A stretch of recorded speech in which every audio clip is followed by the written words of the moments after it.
Bueno, el capítulo número 9 trata de lo que es la redundancia. ¿Sí?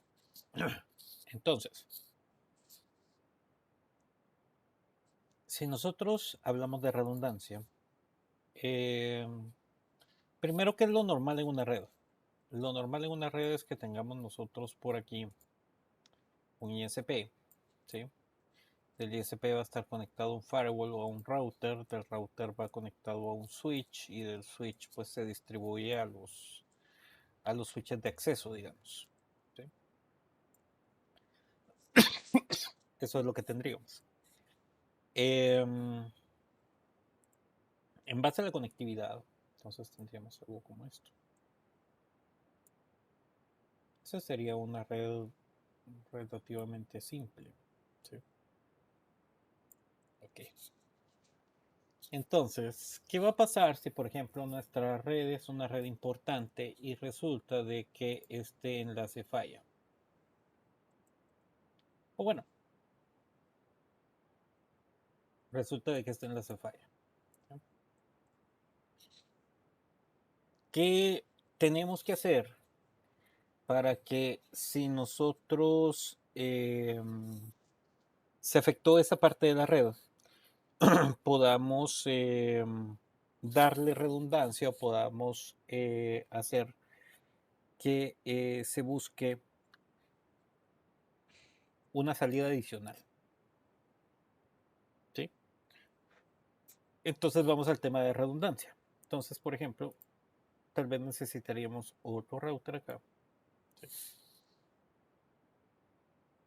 Otro router acá, ¿sí? Entonces, ¿cómo lo conectaríamos? Lo podríamos conectar por acá, ¿sí?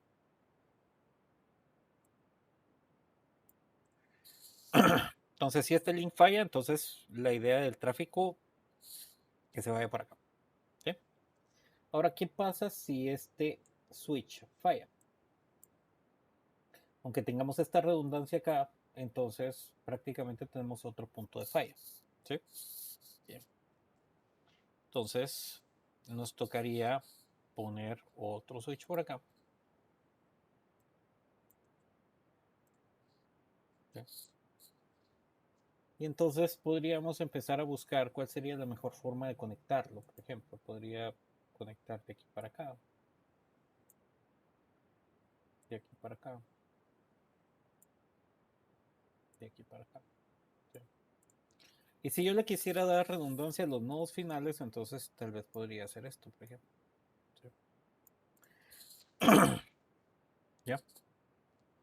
Pero entonces eso implica que, por ejemplo, si eventualmente este se cae, entonces otra vez tengo un único punto de falla.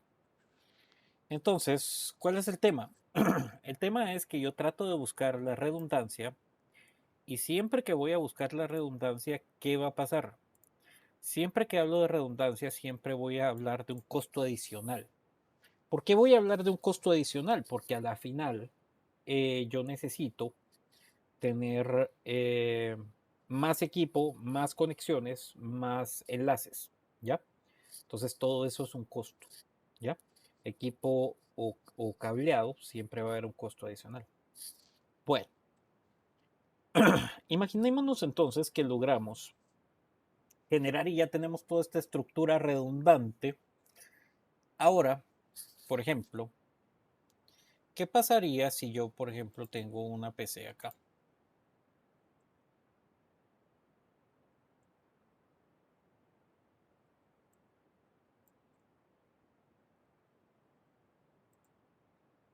Y esta PC que yo tengo acá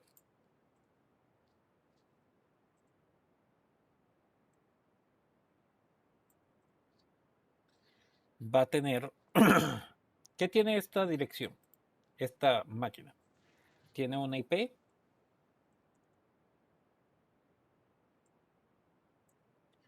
y esta IP podría ser 192.168.0.10, por ejemplo.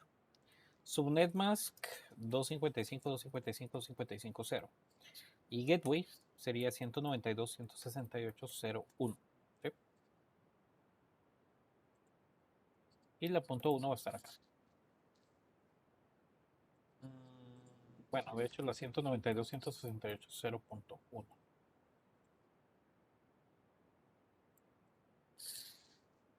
Ok. Ahora, díganme ustedes qué pasa si este router se cae.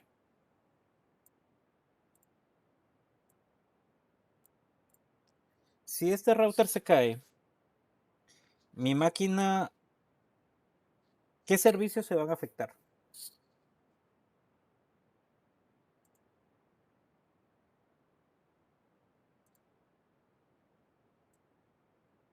La salida de internet, ¿no?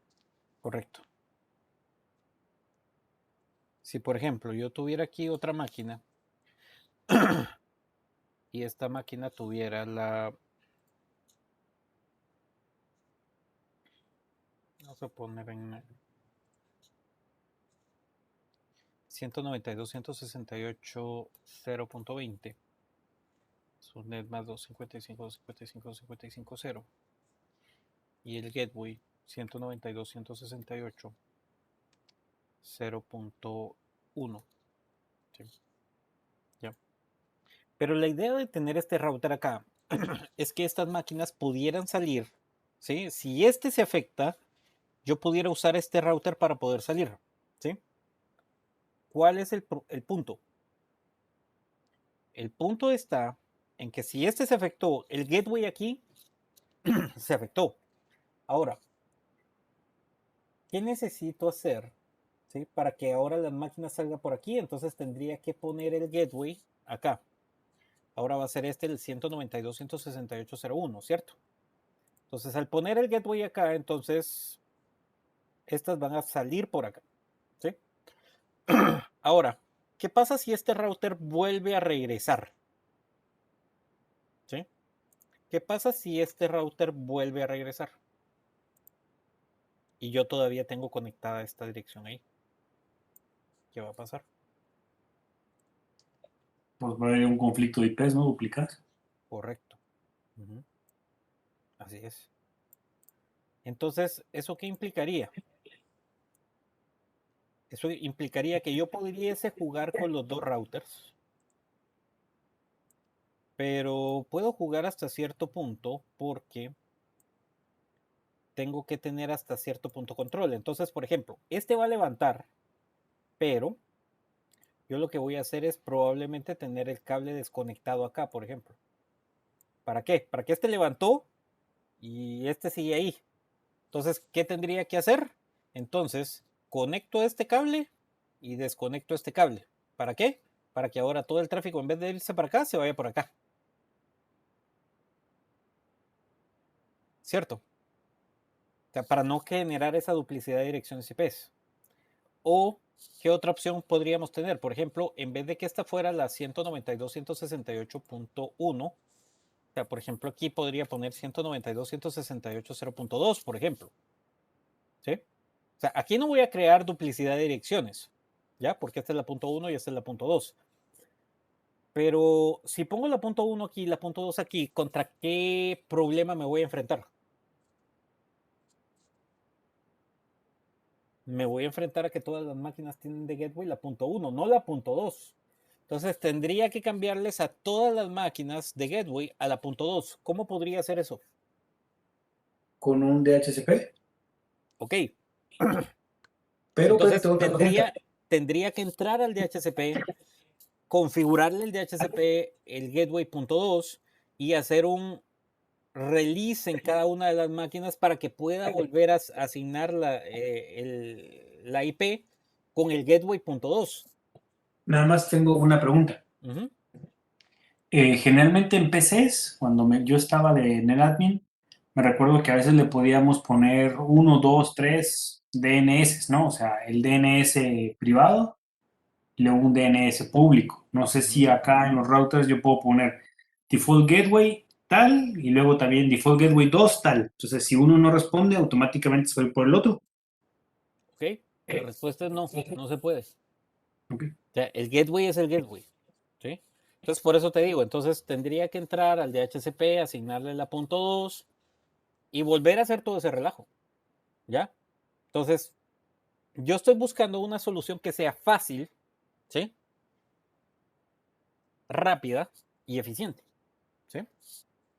Entonces, para esto se utiliza un feature de Cisco que se llama HSRP, Hot Standby Routing Protocol. ¿Sí? Bueno, FHRP significa First Hop Redundancy Protocol. ¿Sí? Entonces, ¿cuáles son las limitantes del gateway? Justamente los que estamos hablando, ¿sí? O sea, si falla el gateway, lo tendría que pasar al otro lado, pero lo tendría que configurar, desconectar un cable para no generar duplicidad y ese tipo de cosas. ¿Sí? Entonces, ¿cuál es la idea? La idea sería tener estos dos routers y la idea es que si yo tengo dos routers o tres routers, por ejemplo, como en este caso, si falla uno, entonces el otro pueda utilizarse para la salida. ¿Sí? Entonces, la solución es HSRP, Hot Standby Routing Protocol. ¿Sí?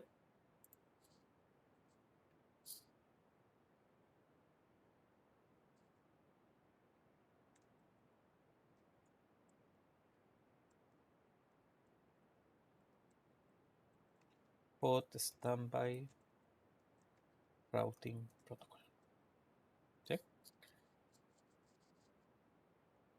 Algunos dicen HCRP y no es HCRP, sino HSRP. ¿Sí? Pero así como el SSH, ¿sí? La gente lo pronuncia mal.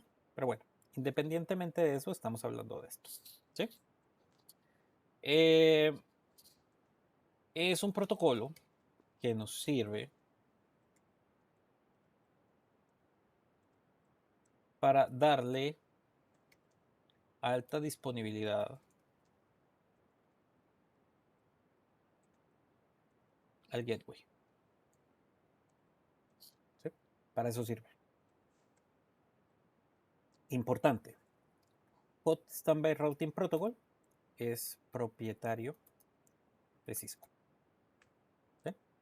Lo cual es un problema, ¿cierto? ¿Por qué? Porque es propietario.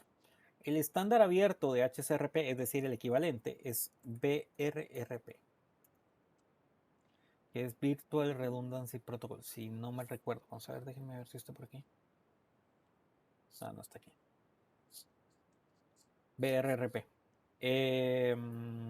Virtual Redundancy Protocol. No. Me falta una R. Bueno, ahorita lo buscamos.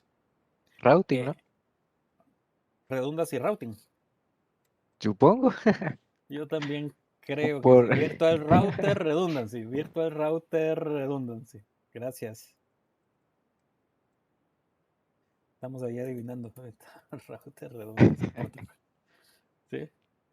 Es para que vean que así como a ustedes se les pueden olvidar. Gracias, Carlos. Se les olvida el subnetting y todo. A mí hay cosas que también se me olvidan. Va mucho. No es de muerte que se nos olviden las cosas. O sea, son cosas que cuando uno las usa tan continuamente, o sea, no me recuerdo las siglas, pero sé que hace el protocolo y sé, etcétera, ¿verdad? Bien. Entonces, HCRP sirve para darle redundancia a esto. Entonces, ¿cómo es que funciona? Funciona creando una interfaz o una IP virtual, que sería el gateway.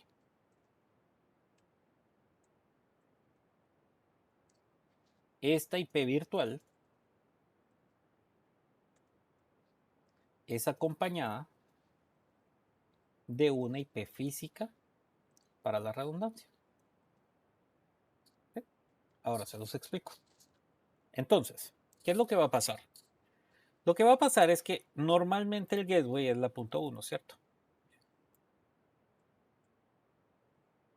Entonces, ¿qué es lo que yo necesito? Necesito dos direcciones del mismo segmento. Necesito una IP.2 y de este lado voy a usar la punto 3. 192.168.0.3. ¿Sí? Entonces, Si se dan cuenta, esas dos IPs pertenecen al mismo segmento. ¿Sí? Bien. Y entonces la interfaz virtual va a ser la 192.168.0.1. ¿Sí?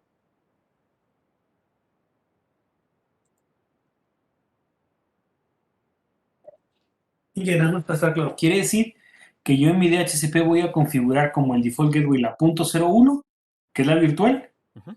y ya dependiendo de cuál se cae es la que va a entrar, como un clúster. Algo así. Entonces, un failover. En realidad esto es un failover. ¿Sí? Entonces, la interfaz física, ¿sí? O bueno, perdón, la interfaz virtual se va a amarrar o se va a asociar a una interfaz física. ¿Sí? Donde esté asociada la interfaz virtual a la física, entonces va a ser la interfaz activa.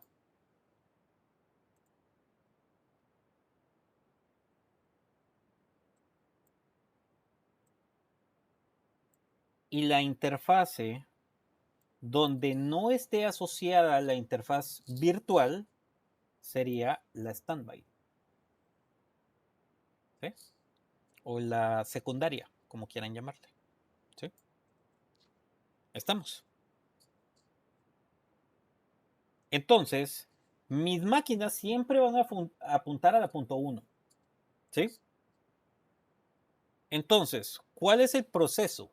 El proceso es que si, por ejemplo, esta máquina, este router llega a fallar, ¿sí? Entonces, la virtual sigue funcionando, pero la virtual se desasocia de la punto 2 porque ya la punto 2 no la ve, ¿sí? Y entonces, ¿a dónde se va a asociar? La punto 2 ahora se va a asociar a la punto 3, ¿sí? Por lo tanto, al asociarse a la punto 3, esta deja de ser standby y se convierte en la activa. ¿Se entiende?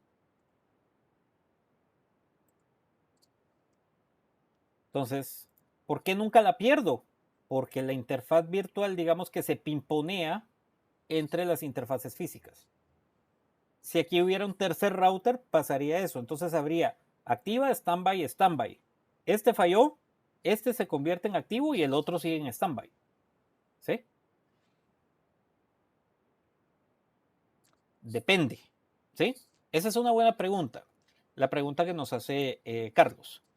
¿Qué pasa si falla la 3? Si falla la 3, ¿regresa la 2? ¿O qué pasa si aquí la punto 2 regresa? Si la punto 2 regresa, entonces él volvería aquí a estar la activa y este vuelve a ser standby. ¿Sí? Entonces aquí hay dos escenarios. ¿Sí? ¿Qué es lo normal? Lo normal es que si la 2 regresó, entonces la virtual se vuelva a asociar a la 2. Eso es lo normal. ¿Sí? Pero yo puedo poner un parámetro. ¿Sí? ¿Para qué? Para que si la 2 regresa, el activo se quede en la 3. ¿Por qué voy a tratar de hacer eso? ¿Por qué lo voy a dejar en la 3? Porque, por ejemplo, si aquí hubo un corte de fibra, entonces este enlace va a estar intermitente. Por ejemplo, está subiendo y bajando, subiendo y bajando. Entonces, eso me generaría, o sea, también va a haber una leve caída, ¿sí? O sea, por ejemplo, cuando este se caiga y en el proceso de que mata a ese y pone activo este, va a pasar tal vez unos 2 o 3 milisegundos, por ejemplo. Pero en ese tiempo va a haber una desconexión. Es decir, mi máquina en ese tiempo no va a encontrar la punto 1. ¿Ya? Entonces, si este está pimponeando o flapeando o... ¿cómo se llama? Está cambiando de estado, entonces esa inestabilidad se va a ver en las máquinas. ¿Ya? Entonces, la idea de esto es que yo puedo poner un parámetro para que cambió al 3 y ahí se quede. Lo puedo lo puedo dejar tal cual dice Carlos. O sea, hasta que el 3 falle, entonces va a cambiar nuevamente al 2. O lo puedo poner para que, digamos que después de una hora que esté aquí, entonces regrese el 2 como activo, por ejemplo. ¿Ya? Pero todos esos son parametrizables. No sé, se dañó la imagen. ¿En qué sentido, don Carlos? Ahorita volví a la imagen inicial de la activa y el estándar.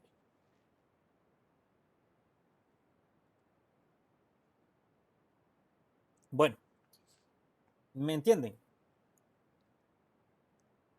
Ok, entonces, el punto que nosotros estamos buscando acá es justamente nuestra alta disponibilidad hacia el gateway.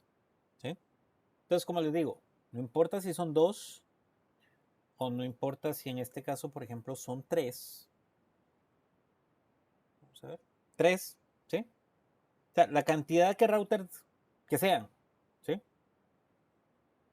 Esto, por ejemplo, aquí está muy orientado a la parte de LAN, por ejemplo, ¿ya? Pero también este tipo de soluciones de HCRP se utilizan mucho en esquemas de data center para servidores, por ejemplo, ¿ya?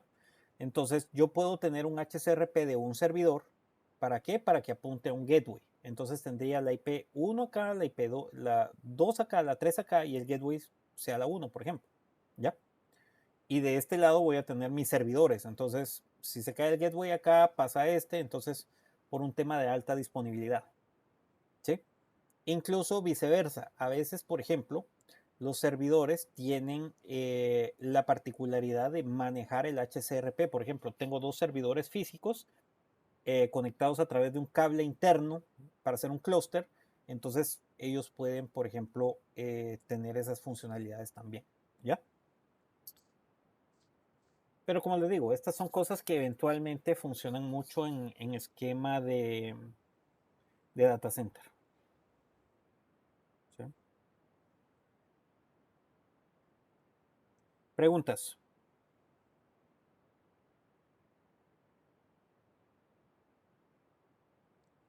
Preguntas, preguntas, Ese preguntas. mismo protocolo es para el switch. Para el Switch, ¿cómo así? O sea, estamos viendo el HRSP, ¿no? Que es, Ujú. entonces, pero hay lo que es routing protocol, ¿no? O sea, routing gateway. Pero en el switch también es el mismo protocolo o se llama diferente. Es que no hay un protocolo a nivel de capa 2. O sea, capa 3 es capa 3, capa 2 es capa 2. O sea, Ok, en capa 2 yo no voy a buscar una dirección IP. ya. ¿Ya? O Ujú. sea, por ejemplo, en este esquema de yo tengo de conexiones de switches, ¿qué va a funcionar? Spanning tree. ¿Sí?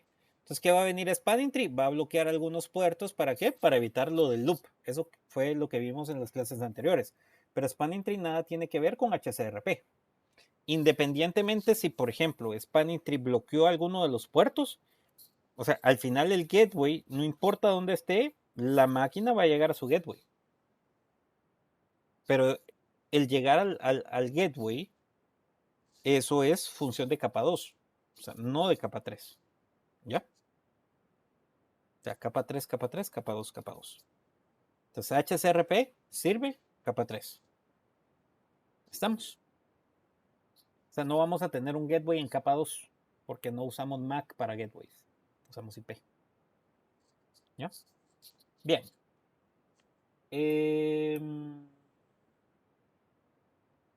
el priority y el preemption es justamente esto que les mencionaba. ¿Sí? Entonces, prácticamente es evitar darle prioridad. Entonces, si yo le pongo priority, es para que forzar a que uno sea el activo y el otro sea el standby. ¿Sí? O sea, por ejemplo, este es mi ISP primario y entonces yo quiero que aquí esté el activo. Entonces ahí le voy a dar un priority. La prioridad más baja es el activo. ¿Sí? Bien.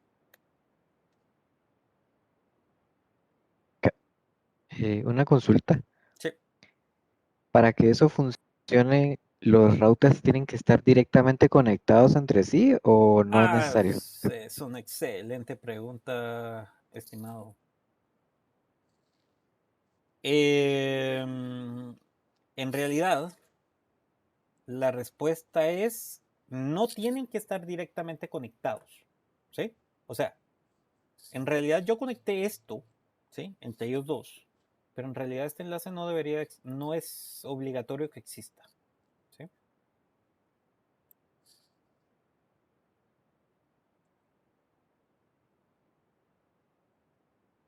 Entonces, ¿cómo mantiene esto activo standby?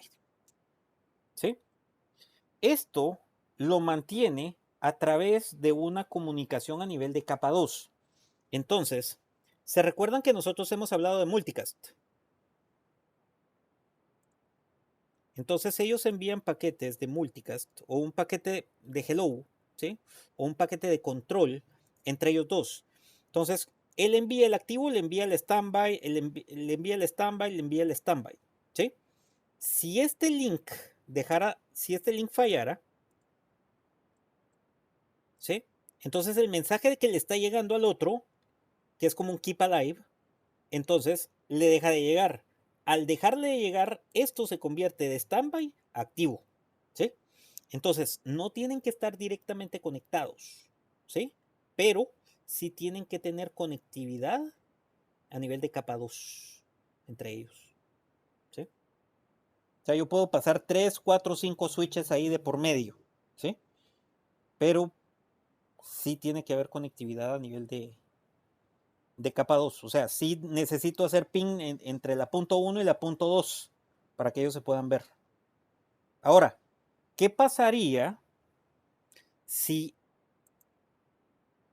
entre capa U, entre la punto 2 y la punto 3 no llega este hello?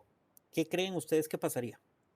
Este es un escenario muy, muy particular y la pregunta es excelente. ¿Qué pasa si este hello no llega entre activo y standby? Por alguna razón, o sea, puede estar todo conectado, pero por ejemplo puede ser que la VLAN acá, en este troncal, no esté pasando, por ejemplo. Y como no está pasando esa VLAN en ese troncal, entonces este no se mira con este. ¿Ya? Eso ya lo entienden porque ya vimos VLANs, ¿verdad? ¿Qué pasa si el Keep Alive no llega entre estos dos? Entonces lo que va a pasar, ¿sí? Es lo siguiente. Como no recibe el Keep Alive, entonces él va a poner este como activo. ¿Y entonces qué va a pasar? Entonces la virtual va a estar asociada a dos routers y en los dos va a estar activo. Entonces, ¿qué va a hacer mi máquina? ¿A dónde va a mandar el tráfico? ¿A la punto 2 o a la punto 3?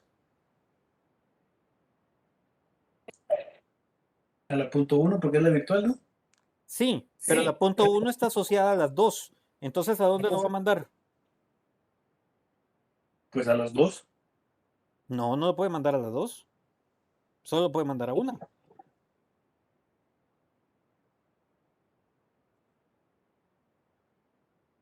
Entonces, cuando este tipo de escenario pasa, se vuelve un chirmol. ¿Por qué? Porque un paquete sí se fue al punto 2, por ejemplo, el otro se fue al punto 3, el otro al punto 2. No digo que sea un 50-50, podría ser un 60-40, por ejemplo. ¿Ya? Pero entonces un porcentaje del tráfico se va a afectar. ¿Ya? ¿Por qué? Por ejemplo, si este regresó, si este en la ida salió por acá, pero en el internet regresó por este lado, la MAC aquí no va a hacer match y como no hace match, entonces va a botar el paquete. ¿Sí? Entonces, estos escenarios, ¿sí? Son muy malos porque tenemos activo-activo. Entonces, es importantísimo que siempre esté standby activo y que haya comunicación a nivel de capa 2 entre ellos dos, ¿sí? Si está activo-activo, ¿cuál es la mejor manera de saber? Yo hago un ping entre las interfaces físicas. Si el ping o sea, si está activo-activo, probablemente el ping no sea exitoso. Y entonces, ¿qué tengo que revisar? Toda la parte de capa 2 para saber por qué eso no está pasando. ¿Ya? Entonces, ese es el punto. Bueno. Y ve que alegre que aquí no nos dio nada de información sobre la parte de configuración. Bueno, entonces, vamos a dejarlo aquí. Vamos a hacer un ejemplo la próxima semana basado justamente tal cual en este ejercicio. Con la configuración lo vamos a armar en el Packet Tracer rapidito la próxima semana. ¿Sí? Y entonces para poder hacerlo. ¿Sí? Bueno, señores, entonces, ¿qué fue lo que vimos hoy? Vimos el repaso del capítulo número 7, vimos el 8 y estamos viendo el 9. El 9 nos va a faltar hacer el ejercicio, la configuración y los comandos de verificación, que es bien cortito, ¿sí?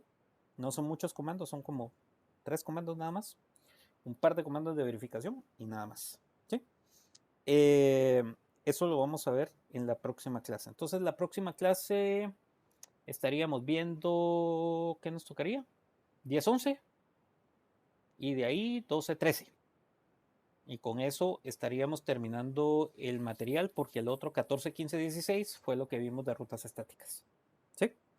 Señores, nuevamente hago el recordatorio